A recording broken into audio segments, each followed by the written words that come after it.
ইসরায়েলের উপর নিষেধাজ্ঞা প্রস্তাব ঘিরে উত্তপ্ত নেদারল্যান্ডসের রাজনীতি। তেল আবিব বিরোধী বিল পাশ না হওয়ায় পররাষ্ট্রমন্ত্রীর পদত্যাগ। পুতিন জেলেনস্কি বৈঠক নিয়ে অনিশ্চয়তা। যুদ্ধ বন্ধে আগ্রহী নয় মস্কো, অভিযোগ কিয়েভের। 2 সপ্তাহের মধ্যে অগ্রগতি না হলে রাশিয়ার উপর নিষেধাজ্ঞার হুঁশিয়ারি ট্রাম্পের। যুক্তরাষ্ট্রে 5 দশকের মধ্যে প্রথমবার রেকর্ড সংখ্যক কমল অভিবাসীর সংখ্যা। কঠোর অভিবাসন নীতির বড় সাফল্য হিসেবে দেখছে ওয়াশিংটন। ইসরায়েলের উপর নিষেধাজ্ঞা প্রস্তাব ঘিরে ব্যাপক উত্তেজনা তৈরি হয়েছে নেদারল্যান্ডসের রাজনীতিতে। বিল বাতিলের জেরে পদত্যাগ করেছেন নেদারল্যান্ডসের পররাষ্ট্রমন্ত্রী ক্যাসপার ভেল্টকাম্প। জোট সরকার থেকে বেরিয়ে গেছেন তার দলীয় বাকি মন্ত্রীরাও। ইসরায়েল বিরোধী পদক্ষেপ নিতে বারবারই সহকর্মীদের বাধার মুখে পড়তে হয়েছে বলে অভিযোগ করেছেন ক্যাসপার। ইউরোপীয় ইউনিয়ন যখন ইউক্রেনের নিরাপত্তা গ্যারান্টি নিয়ে দৌড়ঝাঁপ আর যুক্তরাষ্ট্রের সাথে শুল্ক ইস্যুতে দর কষাকষিতে ব্যস্ত, তখন ইসরায়েলের দখলদারিত্বের বিরুদ্ধে সরব হয়েছেন নেদারল্যান্ডসের পররাষ্ট্রমন্ত্রী ক্যাসপার ভেল্টকাম্প। ইইউকে ইসরায়েলের বিরুদ্ধে বাণিজ্য নিষেধাজ্ঞায় চাপ দিয়ে গেছেন তিনি। তেল আবিবের গাজা সিটি দখল অভিযানকে ভুল পদক্ষেপ আখ্যা দিয়েছেন। গাজায় যুদ্ধবিরতি ও ত্রাণ সরবরাহের জোরালো দাবি জানিয়েছেন বারবার। কয়েক সপ্তাহ আগেই ইসরায়েলমুখী অস্ত্র সরঞ্জামের 3টি চালান বাতিলের পদক্ষেপও নেন ক্যাসপার। 2 কট্টরপন্থী ইসরায়েলি মন্ত্রী বেজালেল স্মোরিচ ও ইতমার বেনগাভিরের নেদারল্যান্ডসে প্রবেশে নিষেধাজ্ঞার উদ্যোগও নিয়েছিলেন তিনি। তবে প্রতিবারই নিজ সহকর্মীদের বাধার মুখে পড়তে হয়েছে বলেও জানান। শুক্রবার ইসরায়েলের বিরুদ্ধে তোলা নতুন নিষেধাজ্ঞার প্রস্তাব বাতিল হয় ডাচ পার্লামেন্টে। এর পরপরই পদত্যাগের ঘোষণা দেন মধ্য ডানপন্থী দল নিউ সোশ্যাল কন্ট্রাক্ট পার্টির সদস্য ক্যাসপার। ফিলিস্তিন ইস্যুতে কার্যকর ও যৌক্তিক পদক্ষেপ নিতে ব্যর্থ বলে হতাশা ঝাড়েন তিনি। গুরুত্বের সাথে বিষয়টি আলোচনা করা হয়েছে। পার্লামেন্টে অযৌক্তিক সমালোচনার শিকার হয়েছে। কখনো কখনো সামাজিক সংগঠনগুলো আমার বিরুদ্ধে পোস্টার নিয়ে দাঁড়িয়েছে। আসলে কার্যকর এবং উপযুক্ত পদক্ষেপ নিতে পারিনি আমি। ক্যাসপারের সাথে একাত্মতা জানিয়ে জোট সরকার থেকে বেরিয়ে যাওয়ার ঘোষণা দিয়েছেন নিউ সোশ্যাল কন্ট্রাক্ট পার্টির অন্যান্য মন্ত্রীরাও। পদত্যাগের কথা জানিয়েছেন দলটির প্রাদেশিক প্রধানরাও। গত জুনে ইসলাম বিদ্বেষী আইন প্রণেতা গির্ট ওয়াইল্ডারসনের পদত্যাগের জেরে ভাঙন শুরু হয় নেদারল্যান্ডসের ক্ষমতাসীন জোটে। এবার মধ্য ডানপন্থীরাও বেরিয়ে যাওয়ায় তৈরি হলো অস্থিতিশীল পরিস্থিতি।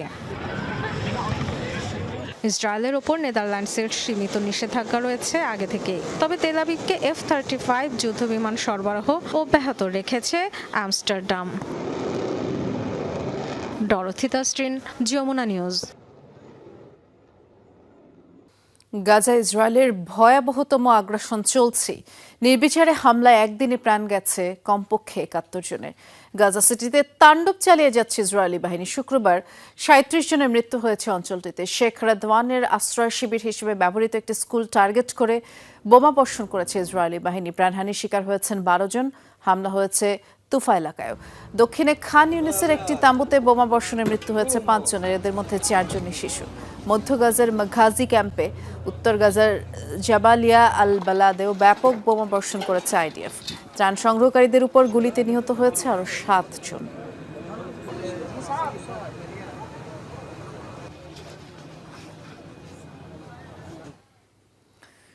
বেশ কয়েকটি দেশে অস্ত্র তৈরির কারখানা নির্মাণের দাবি করেছে ইরান। দেশের একটি টেলিভিশনকে দেওয়া সাক্ষাৎকারে প্রতিরক্ষা মন্ত্রী আজিজ নাসিরজাদেহ এই দাবি করেছেন।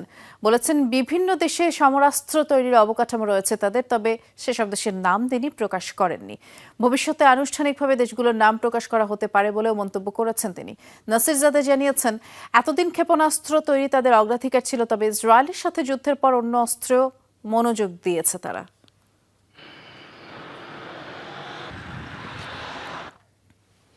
ইউক্রেনে জোরদার হামলা চালিয়ে যাচ্ছে রাশিয়া। শুক্রবারও বেশ কিছু এলাকা দখলের দাবি করেছে রাশিয়ার প্রতিরক্ষা মন্ত্রণালয়।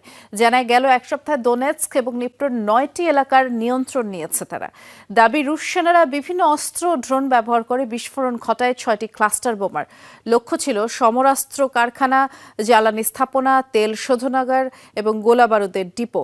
একই দিন পাল্টা হামলার দাবি করেছে কিয়েভও। তাদের দাবি, দুপক্ষের মধ্যে 24 ঘন্টায় 107টি লড়াই অনুষ্ঠিত হয়েছে। ভ্লাদিমির পুতিন ও ভলোদিমির জেলেনস্কির সম্ভাব্য বৈঠক নিয়ে দেখা দিয়েছে শঙ্কা। জেলেনস্কির দাবি যুদ্ধ বন্ধ চায় না রাশিয়া, আর সে কারণেই মুখোমুখি সাক্ষাৎ এড়িয়ে যেতে চাইছেন পুতিন। যদিও মস্কো বলছে জেলেনস্কির সাথে বসতে প্রস্তুত আছেন প্রেসিডেন্ট, তবে বৈঠক বসছেন এজেন্ডা নির্ধারণের পরেই। এদিকে 2 সপ্তাহের মধ্যে সংকট সমাধানে অগ্রগতি না হলে মস্কোর উপর বড় ধরনের নিষেধাজ্ঞা আরোপের হুমকি দিয়েছেন মার্কিন প্রেসিডেন্ট ডোনাল্ড ট্রাম্প। রুশ প্রেসিডেন্ট ভ্লাদিমির পুতিন ও ইউক্রেনের প্রেসিডেন্ট ভলোদিমির জেলেনস্কির সাথে ডোনাল্ড ট্রাম্পের বৈঠকের পর 3.5 বছরের ইউক্রেন যুদ্ধ বন্ধে আশার আলো দেখা যাচ্ছিল। তবে বিবদমান পক্ষগুলোর পাল্টাপাল্টি অবস্থানে এখন সেই সম্ভাবনা সময়ের সাথে পাল্লা দিয়ে কমছে। জেলেনস্কির দাবি আসলে যুদ্ধ থেকে সরে আসতে চায় না রাশিয়া, আর তাই তার সাথে সাক্ষাৎ এড়িয়ে যাওয়ার সব চেষ্টাই করছেন পুতিন। আমার মনে হয় রাশিয়া এখনো আগের অবস্থানেই রয়েছে। তারা এই যুদ্ধ শেষ করতে চায় না, তাই মস্কো বৈঠক এড়াতে সব চেষ্টাই করছে। রাশিয়া অবশ্য বলছে জেলেনস্কির সাথে সাক্ষাতের জন্য প্রস্তুত রুশ প্রেসিডেন্ট, তবে এর জন্য আগেই ঠিক করতে হবে এজেন্ডা। পররাষ্ট্রমন্ত্রী সের্গেই ল্যাভরভের অভিযোগ, ন্যাটো সদস্যপদ না পাওয়া, ভূখণ্ড অদলবদল সহ যেসব বিষয়ে একমত হয়েছে যুক্তরাষ্ট্র, সেগুলো ছাড় দিতে রাজি নন জেলেনস্কি। প্রেসিডেন্ট পুতিন স্পষ্টভাবে জানিয়েছে তিনি বৈঠকের জন্য প্রস্তুত, তবে পুতিন জেলেনস্কির সাক্ষাতের কোনো পরিকল্পনা এখনো আমরা করিনি। আগে আলোচনার এজেন্ডা ঠিক করতে হবে। যুক্তরাষ্ট্র বিশ্বাস করে কিছু বিষয়ে সবার মেনে নেওয়া উচিত, কিন্তু জেলেনস্কি সেগুলো মানতে রাজি না। সার্বিক পরিস্থিতির কাঙ্ক্ষিত অগ্রগতি না হওয়ায় অসন্তুষ্ট মার্কিন প্রেসিডেন্ট। 2 সপ্তাহ পর পরিস্থিতি বিবেচনায় রাশিয়ার বিরুদ্ধে বড় ধরনের পদক্ষেপ নেয়ার হুঁশিয়ারি দিয়েছেন তিনি। আমি পুতিনকে বলেছি, এই যুদ্ধ নিয়ে আমি একদমই খুশি নই। দেখা যাক কি হয়। আগামী 2 সপ্তাহের মধ্যেই আমরা বুঝতে পারবো যুদ্ধ বন্ধের বিষয়টি কোন দিকে যাবে। এরপর রাশিয়ার ওপর বড় ধরনের নিষেধাজ্ঞা ও শুল্কারোপের বিষয়ে সিদ্ধান্ত নেব।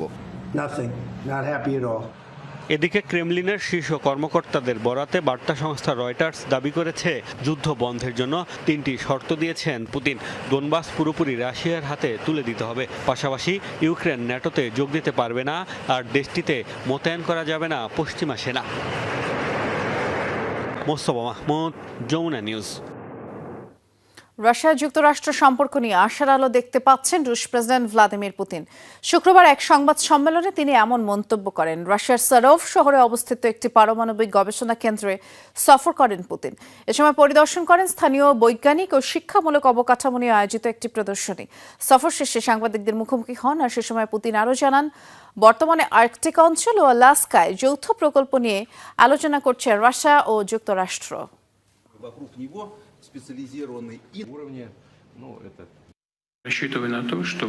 যুক্তরাষ্ট্রের সাথে আমাদের সম্পর্কের কথা বলতে গেলে দ্বিতীয় বিশ্বযুদ্ধের পর সবচেয়ে বাজে অবস্থায় রয়েছে। আমি এটা অনেকবারই বলেছি, কিন্তু প্রেসিডেন্ট ট্রাম্প দায়িত্ব নেওয়ার পর আমরা এখন সুড়ঙ্গের শেষে আলো দেখতে শুরু করেছি। আলাস্কায় খুবই ভালো এবং খোলামেলা বৈঠক হয়েছে। আমাদের মন্ত্রী, কর্মকর্তা এবং ব্যবসায়িক পর্যায়ে যোগাযোগ অব্যাহত রয়েছে। সামরিক প্রশিক্ষণে অংশ নিচ্ছে রাশিয়ার শিশুরা। ইউক্রেনের সীমান্ত ঘেঁষা রস্তভ এলাকায় রুট মার্চে অংশ নিচ্ছে 8 থেকে 17 বছর বয়সীরা।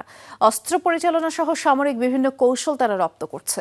ইউক্রেন যুদ্ধে আহত রুশ সেনাদের তত্ত্বাবধানে চলছে বিশেষ এই প্রশিক্ষণ। ছোটবেলা থেকেই শিশুদের আত্মবিশ্বাসী আর দেশপ্রেমিক হিসেবে গড়ে তুলতেই এই আয়োজন। সেনাবাহিনীর কঠোর প্রশিক্ষণে ঘাম ঝরাচ্ছে ছোট ছোট শিশুরা। দেশ রক্ষায় কঠোর পরিশ্রমেও যেন নেই কোনো ক্লান্তির ছাপ। কেউ সেনাবাহিনীর ইউনিফর্ম পরা, আবার কেউ সাধারণ পোশাকে নিচ্ছে প্রশিক্ষণ। কারো হাতে খেলনা বন্দুক, কেউ বা সত্যিকারের রাইফেল হাতে শত্রু মোকাবেলার কৌশল রপ্ত করছে। সত্যিকারের এ সামরিক প্রশিক্ষণে অংশ নিচ্ছে রাশিয়ার 8 থেকে 17 বছর বয়সী স্কুল পড়ুয়ারা। বুকে পিঠে ভর দিয়ে নদী তীরের জলকাদায় কঠোর প্রশিক্ষণে ব্যস্ত তারা। চোখে মুখে প্রকাশ পাচ্ছে দেশপ্রেম। আমরা মোট 3 রাউন্ড দৌড়েছি। সব ঠিকই আছে আর মজাও হচ্ছে দারুণ। এমন কিছু আয়োজনের জন্য ধন্যবাদ। এই প্রশিক্ষণ আমার মনোবল বৃদ্ধি করেছে, নিজের মধ্যে আরো বেশি আত্মবিশ্বাস অনুভব করেছি। ভবিষ্যতে সেনাবাহিনীতে অংশ নিতে চাই, সে কারণেই এই প্রশিক্ষণে অংশ নিচ্ছি। আমি জীবনের শেষ দিন অবধি নিজের দেশের সেবা করতে চাই। শিশুদের সামরিক প্রশিক্ষণের তত্ত্বাবধানে রয়েছেন ইউক্রেন যুদ্ধে আহত রুশ সেনা সদস্যরা। প্রশিক্ষণে অংশ নিচ্ছে তাদের সন্তানরাও। চাইছেন দেশের স্বার্থে যেন তাদের মতোই অকুতভয় হয়ে গড়ে ওঠে বাচ্চারা। সন্তানকে সামরিক প্রশিক্ষণ দিতে পেরে খুশি বেসামরিক অভিভাবকরাও। আমার মেয়ে এখানে অংশ নিয়েছে, ও অনেক খুশি। আমিও শিশুদের কাছে নিজের অভিজ্ঞতা তুলে ধরতে পেরে আনন্দিত। এই দলবদ্ধ কাজের মাধ্যমেই ওরা একদিন একটি পরিবার হয়ে উঠবে। সন্ধ্যায় ক্লান্ত হয়ে পড়লেও পুরো ব্যাপারটা নিয়ে তারা ভীষণ খুশি। যখন জিজ্ঞেস করা হয় তারা হাল ছাড়বে কিনা, চিৎকার করে বলে কখনোই না। যদিও শিশুদের এই সামরিক প্রশিক্ষণের সমালোচনা করছে কিছু শিশু অধিকার সংস্থা, তবে সংশ্লিষ্ট কর্মকর্তাদের দাবি এতে শারীরিক ও বুদ্ধিবৃত্তিকভাবে শক্তিশালী হয়ে উঠবে শিশুরা। তৈরি হবে দেশের প্রতি গভীর দায়িত্ববোধ। প্রাণপ্রতিম কুণ্ডু, যমুনা নিউজ। ইউক্রেনের বিরুদ্ধে রাশিয়ার হয়ে উত্তর কোরিয়ার সেনাদের যুদ্ধের ভিডিও প্রকাশ করেছে দেশটি। রাষ্ট্রীয় টেলিভিশন KRT এই ভিডিও প্রকাশ করে। তাদের দাবি, রাশিয়ার কুরস্ক অঞ্চলে যুদ্ধরত সেনাদের ভিডিও এটি এবং বরফ আচ্ছাদিত এলাকায় তারা যুদ্ধরত। কামান আর মিসাইল ছুটতেও দেখা যায় সেনাদের। যুদ্ধক্ষেত্র থেকে ফেরত আসা সৈন্যদের সম্মানে একটি বিশেষ অনুষ্ঠানের আয়োজন করেন কিম জং উন। কুরস্ক অঞ্চলের স্বাধীনতা আনতে সেনারা বীরত্বের সাথে লড়াই করেছে বলে প্রশংসা করেন দক্ষিণ কোরিয়ার প্রেসিডেন্ট। এবং ইউক্রেন যুদ্ধের পর রাশিয়াকে সামরিক সহায়তা প্রদান করে আসছে পিয়ংইয়ং। চলতি বছর এপ্রিল পর্যন্ত দেশটির প্রায় 600 সেনা নিহত হয়েছে। যুক্তরাষ্ট্রে 5 দশকে প্রথমবার অভিবাসীর সংখ্যা কমেছে। মার্কিন প্রেসিডেন্ট ডোনাল্ড ট্রাম্প দ্বিতীয় মেয়াদে ক্ষমতায় আসার পর প্রায় 14 লাখ অভিবাসী কমেছে। প্রশাসনের নানা কঠোর নীতি এবং অভিযানের কারণে এই সংখ্যা হ্রাস পেয়েছে। এটাকে অভিবাসন নীতির বড় সাফল্য হিসেবেই দেখছেন ডোনাল্ড ট্রাম্প। দ্বিতীয় মেয়াদে ক্ষমতায় আসার পর থেকেই ডোনাল্ড ট্রাম্প নিচ্ছেন অভিবাসন বিরোধী নানা পদক্ষেপ। কঠোর নীতি আর অভিযানে রীতিমতো নাকানে চুবানি খাচ্ছেন যুক্তরাষ্ট্রে বসবাসরত অভিবাসন প্রার্থীরা। এরই মধ্যে মার্কিন সংবাদ মাধ্যম দ্য নিউ ইয়র্ক পোস্ট বলছে, গেল 5 দশকে দেশটিতে প্রথমবার কমল অভিবাসীদের সংখ্যা। বছরের প্রথম 6 মাসেই কমেছে প্রায় 14 লাখ অভিবাসী। বর্তমানে অভিবাসীর সংখ্যা দাঁড়িয়েছে 51.9 মিলিয়ন, যা ট্রাম্পের দ্বিতীয় মেয়াদের শুরুতে ছিল 53.3 মিলিয়ন। একে অভিবাসন নীতির বড় সাফল্য হিসেবে আখ্যা দিচ্ছেন মার্কিন president. Department of homeland security DHS জানিয়েছে, ট্রাম্প দায়িত্ব নেয়ার পর স্বেচ্ছায় দেশ ছেড়েছেন প্রায় 16 লাখ অভিবাসন প্রার্থী। একই সাথে গেল মাসগুলোয় গ্রেফতার হয়েছেন বৈধ কাগজপত্রহীন 3.5 লাখের বেশি। বহিষ্কৃত হয়েছেন কাছাকাছি সংখ্যক মানুষ। কমেছে অবৈধভাবে সীমান্ত পারাপারও। বর্তমানে প্রতি মাসে দেশটিতে ঢুকছেন 5000-এরও কম মানুষ। বিগত শাসনামলে অনেকে মার্কিন ভূখণ্ডে প্রবেশ করতে পারলেও পুরোপুরি সেই সুযোগ বন্ধ করে দিয়েছেন ট্রাম্প। তাছাড়া আশ্রয় প্রার্থী, বিদেশি শিক্ষার্থী ও ভিসাধারীদের জন্য কঠোর হয়েছে নিয়মকানুন। এত কিছুর পরও যুক্তরাষ্ট্রের মোট জনসংখ্যার 15%-এরও বেশি অভিবাসী। তাছাড়া মার্কিন শ্রমশক্তির প্রায় 20 ভাগে জন্মগ্রহণ করেছে অন্য কোনো দেশে।